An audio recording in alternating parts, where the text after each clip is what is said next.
Welcome to Big Brother Plays. I'm Bez, pronounced he, they, and today we're back with more BUSTAFELLOWS. If you missed my last video on the common round of the game, you can check that out here.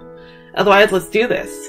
And like I said last time, only Chapter 1 of the game is allowed to be recorded and released and put online, so I had to use B-roll from Chapter 1 as well as stock photos and things like that to tell a story here. I can't put any other footage of the actual route. We're going to be discussing Scarecrow's romance path today, and it has some pretty serious stuff in it, just so you're aware. Here's a little list of things we're going to be discussing today, a little content warning for you. If you're okay with that, let's continue. The romance routes have two sides, side A and side B, like a vinyl record. Side A of Scarecrow's romance is called Sweet and Low. It's the Christmas season now. Scarecrow enlists Tuta to help dig up data on Constantine, a private military company. When we get to the data, a mysterious figure charges in and tries to stop us. Luckily, we're all able to escape, but not before Tuta witnesses Scarecrow's hidden rage. Scarecrow doesn't remember a thing, though, which is a bit odd. Anyway, Tuta responds to a full circle account Irina gave her called Capablanca. They do respond to her, and it turns out they may be the younger brother of a person who founded the mysterious organization. After messaging them, Tuta goes home to prepare for Christmas. She surprises Scarecrow with a great holiday celebration. Afterwards, Scarecrow and Tuta play the piano together, doing the song that the chapter is titled Sweet and Low. Crow claims that his father used to sing it for him. And as they're playing, he kisses Tuta on the cheek, but he chickens out, claiming there was mistletoe. What a dork. I love him. But things quickly take a turn for the worse. Shu makes Crow reveal his secrets. It turns out our beloved is the cyber terrorist Crow Miller thought dead. He tells him his dirty past, he used to work with Constantine, a military organization that the group is trying to stop. But everyone still accepts him. Phew! Also, it turns out Scarecrow draws his own Captain Ginger fan comics, which is amazing. Anyway, back to the main story though. Scarecrow reveals to Tuta that he still remembers the trauma of being tortured by Constantine, and because of the waterboarding, he's still scared of water. Wow, this got dark quick. Poor boy. Next day, Tuta, Crow, and Shu go to receive the data from the inside man at Constantine, headed to an underwater fortress. But instead of finding their inside man, they find a mysterious figure in Scarecrow's father, Kyle, who was supposedly killed by Constantine years ago, but he's alive. Before anyone can save him though, the building blows up and Scarecrow almost dies in the water. Thankfully, she was able to save him and Tuta in time.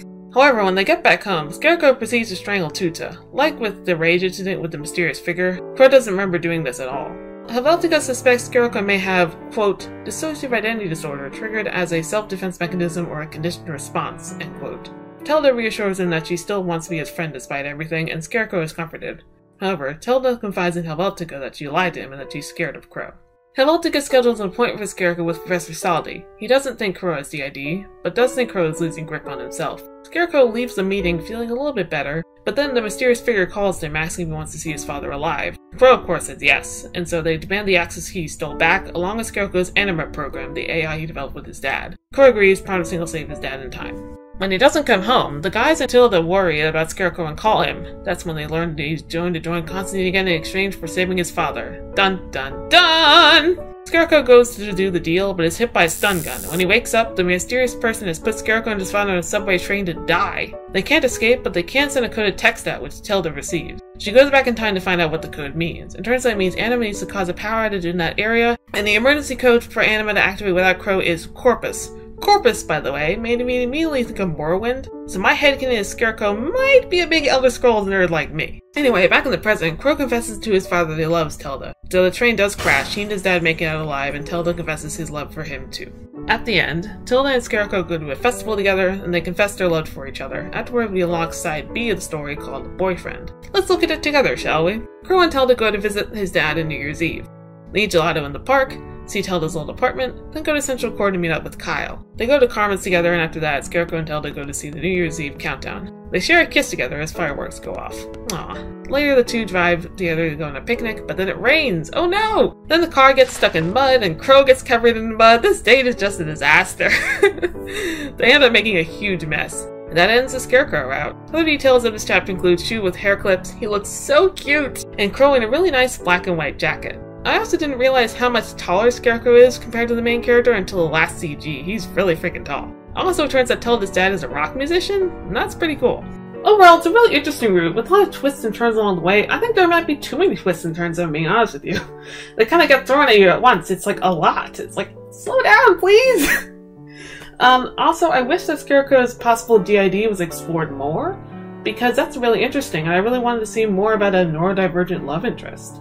That said, though, it's really freaking sad that Scarecrow's dissociative identity disorder is displayed as a violent one, because in most fiction, DID is seen as violent. And that's a shame, because I think they could have done something different with it. They could have explored it in a way that wasn't so, you know, cliche and disappointing. Because I feel like someone with DID is going to seem to be like, yep, I'm the violent one. I'm like, no, you're not violent. You're a good human being, damn it. Please. I don't know. Maybe I'm just too sappy and sympathetic. I don't know. I had to sympathize for anyone who has DID who might see this and like see themselves as the violent one. I really wish there was more fiction out there that explored DID that wasn't so violent. I don't know. Maybe that's just me. Tell me what you think in the comments. All in all, though, I do think it's a strong route. I think it's a pretty good one. I love my little goofball. He's the best. Next time we're going to be exploring Mozu's route, so please look forward to that. I'm really excited to look into that one. If you enjoyed this video, consider me a like and subscribing. I don't get any money from YouTube doing this, I have no subscribers yet, and that would really help me out. And if you really like it, over Patreon, patreon.com/Norbiz. You can vote on what I'm going to do next, get a video as early, and get early access to my scripts. You may get a custom video essay if you want one. You know, all the good stuff. Alright. I'm Bez from Your Big Brother Plays, and I'll see you next time. Bye.